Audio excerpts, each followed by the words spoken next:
আসসালামু আলাইকুম। প্রিয় আমার ভাইয়েরা, কেমন আছেন? আশা করি সকলে ভালো আছেন এবং সুস্থ আছেন। দেশ ও প্রবাস থেকে যারা আমার এই ভিডিওটি দেখতেছেন অবশ্যই আমার চ্যানেলটি সাবস্ক্রাইব করে দেবেন।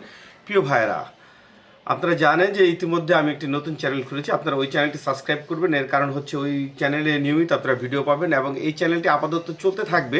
হয়তো যে কোনো সময় এটা বন্ধ হয়ে যেতে পারে, তাই আমি আপনাদেরকে আবারও অনুরোধ করছি আমার ওই চ্যানেলটি সাবস্ক্রাইব করে রাখুন। ওই চ্যানেলে নিয়মিত ভিডিও পাবেন এবং এই চ্যানেলটি যে কোনো সময় অফ হয়ে যেতে পারে। যাই হোক, আজকে যে ঢাকা ভিএফএস গ্লোবালের সর্বশেষ আপডেট, সেই আপডেটটি আপনাদের জানিয়ে দিচ্ছি।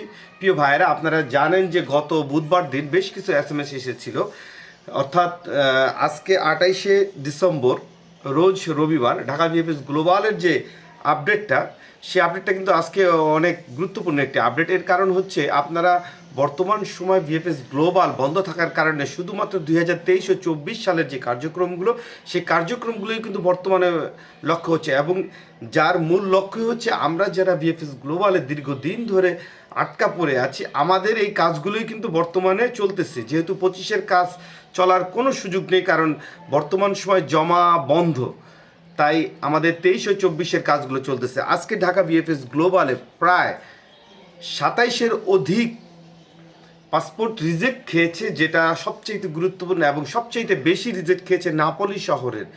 অনেকে প্রশ্ন করতেছেন বা অনেকে আমি দেখতেছি যে বিভিন্ন গ্রুপের ভিতরে আপনারা বলতেছেন যে আসলে নেপোলের কোনো কার্যক্রমগুলো হচ্ছে না, কিন্তু নেপোলের কার্যক্রমগুলো হচ্ছে, তবে সেটা ভিসা না, তবে রিজেক্টের পরিমাণটা অনেক বেশি। তবে রিটার্ন পাসপোর্ট জমা দেওয়ার এখন পর্যন্ত ওই রকম কোনো মেসেজ আমি নাপোলি শহরের ক্ষেত্রে পাইনি। তবে কোম্পানি অঞ্চলগুলো টুকটাক সালের্নো এবং কাসেটটার মাঝে মাঝে রিটার্ন পাসপোর্ট বর্তমানে জমা দেওয়া দেখা যাচ্ছে, কিন্তু নাপোলি শহরে টোটালি রিটার্ন পাসপোর্ট জমা দেওয়ার ক্ষেত্রে দেখা যাচ্ছে না। কিন্তু রিজেক্টের দিকে যদি আপনি যান, সবচেয়ে বেশি রিজেক্ট হচ্ছে বর্তমানে নাপোলি শহরের। কারণ আপনারা জানেন যে 2023 সালের থেকে 2024 সালে প্রচুর পরিমাণে নাপোলির ভুক্তভোগীর সংখ্যা সবচাইতে বেশি এখনও রিজেক্ট খায়নি, যাদের ফাইলগুলো এখনও আটকা পড়ে আছে। কারণ 18,000 কোঠা ছিল 2023 সালের 27শে মার্চের যে ক্লিক ডেটটি ছিল, ওই ক্লিক ডেটে সেই 17,000 কোঠার ভিতরে যদি সর্বোচ্চ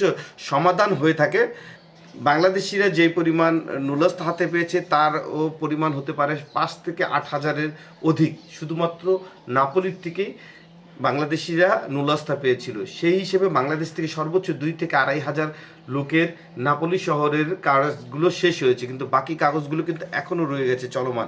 তাই সবচেয়ে বেশি রিজেক্টের পরিমাণ কিন্তু নাপোলিরই দেখা যাচ্ছে। প্রিয় ভাইরা, আজকে মোটামুটি 15 জনের কাছাকাছি একটি লোক হবে যারা রিটার্ন পাসপোর্ট সাবমিট করেছিল। আপনারা জানেন যে বর্তমান সময় যারা রিজেক্ট খায় সেটা ঢাকার থেকে কালেকশন করে, যারা রিটার্ন পাসপোর্ট দেয় তারা ঢাকায় জমা দেয়, কিন্তু যারা রিজেক্ট খাবে তারা যেখানে জমা দিয়েছিল সেইখানে ওইখান থেকে তাদের পাসপোর্টটা সংগ্রহ করতে হবে। তবে একটা কথা আপনাদের বলে রাখি, যারা আগামী 4 তারিখ পর্যন্ত রিজেক্ট খাবেন না, তাদের বিষয়ে একটা কথা বলার আছে। কারণ যারা রিজেক্ট খাওয়ার অলরেডি খাচ্ছে, কিন্তু 4 তারিখের পর কিছুটা হয়তো বা চেঞ্জ হতে পারে, কারণ রিটার্ন পাসপোর্ট ডাকার পরিমাণটা কিছুটা বাড়বে। এর কারণ হচ্ছে যে সকল পাসপোর্টগুলো কোনোভাবেই আপডেট করতে পারতেছে না বা আপডেট করার কোনো ইচ্ছেই মালিকের নেই বা মালিক চাই না তার ডকুমেন্টসগুলো দিয়ে আপডেট করার জন্য, সেই সকল পাসপোর্টগুলো কিন্তু এখন আবার ধারাবাহিকভাবে রিজেক্ট দেওয়া শুরু হয়েছে। তবে বর্তমানে স্ক্যান কপির পরিমাণটা একটু বেশি দেখা যাচ্ছে। আজকে রবিবার, আজকে দেখবেন যে মোটামুটি আজকেও অনেক পরিমাণে এসএমএস আসবে যেগুলো রিজেক্ট, এবং কিছু আসবে দেখবেন পাসপোর্ট সাবমিটের জন্য। প্রিয় ভাইরা, কিন্তু সবচাইতে বড় সমস্যা হচ্ছে আমরা দীর্ঘ সময়টা পার করে ফেলেছি। 2026 সাল অলরেডি চলে এসেছে। আপনারা জানেন যে জানুয়ারি মাসে একটি ক্লিক ডে আছে। 2026 সালে যারা 25শে নভেম্বরে প্রিফাইলিং করেছিল, তারা কিন্তু 26শে কিন্তু ক্লিক ডেতে তারা জমা দেবে। তাদের কিন্তু একটি আশা ভরসা আছে, হয়তো বা 26শেও তারা কাগজ নুলস্থা উঠলে অতি দ্রুত তারা ভিসা পেয়ে যাবে। কিন্তু আমরা যারা আটকা পড়ে আছি, যদি ক্লিক ডের আগে অর্থাৎ ফেব্রুয়ারি এবং জানুয়ারি যে ক্লিক ডের আগে যদি আমাদের সমাধানটা না হয়, তাহলে আমাদের কাজটা কিন্তু আবারও লেন্দি হয়ে যাবে। প্রিয় ভাইরা, আশা করতেছি যে খুব দ্রুত এই ঝামেলাটা শেষ হবে।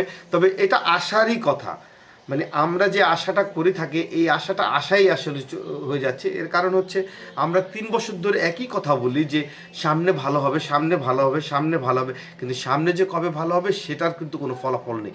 যেহেতু অনেক পাসপোর্ট বর্তমানে দিয়ে দিয়েছে, অনেক কমে গিয়েছে ভুক্তভোগীর সংখ্যা। আপনারা জানেন যে আগে যেভাবে গ্রুপগুলোতে বা বিভিন্ন পেজগুলোর ভিতরে যে পরিমাণ লোকগুলো অ্যাক্টিভ ছিল, বর্তমানে কিন্তু সেই রকম নেই, অনেক কমে গিয়েছে। এবং অনেক নতুন ভাইও আছে যারা বর্তমানে নতুন পাসপোর্ট আবেদন করবে, তারাও বর্তমানে অনেকে অ্যাড হচ্ছে। তবে আমি আপনাদের একটা কথা বলে রাখতে পারি যে বিএফএস গ্লোবালে যারা পূর্বের আটকা পড়ে আছেন, ফ্যামিলি ভিসা হোক, ওয়ার্ক ভিসা হোক, তাদের কিন্তু মোটামুটি আগামী 1-2 মাসের মধ্যে মোটামুটি অনেকেই দেখবেন যে সমাধান পেয়ে যাবেন, এটা আশা করতে পারি। প্রিয় ভাইরা, আরেকটি কথা আপনাদের বলে রাখি, সেটা হচ্ছে ফ্যামিলি ভিসার ভুক্তভোগী ভাই যারা আছেন তাদের বিষয়। ফ্যামিলি ভিসার যারা 2023 ও 24 সালে এখন পর্যন্ত আটকা পড়ে আছেন, আপনাদেরকে বলি আপনারা ইনশাল্লাহ আগামী 1-2 মাসের মধ্যে অনেকে ভালো রেজাল্ট পেয়ে যাবেন। কারণ ফ্যামিলি ভিসার কার্যক্রমটা কিন্তু ভালোভাবে চলতেছে বর্তমান সময়। ওয়ার্ক ভিসার পাশাপাশি আজকে ফ্যামিলি ভিসাও কিন্তু মোটামুটি আজকে অনেকে ভিসা পেয়েছেন, তবে সঠিক সংখ্যাটা বলতে পারবো না, তবে অনেকে ভিসা পেয়েছেন আজকে। তার মধ্যে একজনের কথাটা আমি আপনাকে বলি, 2024 সালের মার্চ মাসে তার ভিসাটি ছিল, 2024 সালের মার্চ মাসে তার ভিসাটি ছিল। ইনশাআল্লাহ আজকে সে ভিসা পেয়েছে তার মেয়ে সহকারে। প্রিয় ভাইরা, আসলে বর্তমান সময়ের পরিস্থিতিটা কিছুটা ভিন্ন, কারণ বর্তমানে জমা দেওয়ার লোক না থাকার কারণে, শুধুমাত্র কালেকশন হওয়ার কারণে সকাল 11 থেকে 12টার মধ্যে সকল কার্যক্রমগুলো মোটামুটি শেষ হয়ে যায়। শুধুমাত্র লিগ্যালাইজেশন, অন্য আদার্স কিছু কাজ থাকে যেগুলো হয়তো পরে আসতে দিলে লোকজন আসে। তবে এখন বর্তমানে যেই পরিমাণ কালেকশন বা রিজেক্ট খাচ্ছে বা এই সময়টা 1 থেকে 1.5 ঘন্টার মধ্যে সমস্ত কার্যক্রমগুলো শেষ হয়ে যায়। যেহেতু আপনারা জানেন যে প্রচুর পরিমাণে ঠান্ডা পড়েছে, লোকজনও প্রয়োজন ছাড়া কেউ যায় না।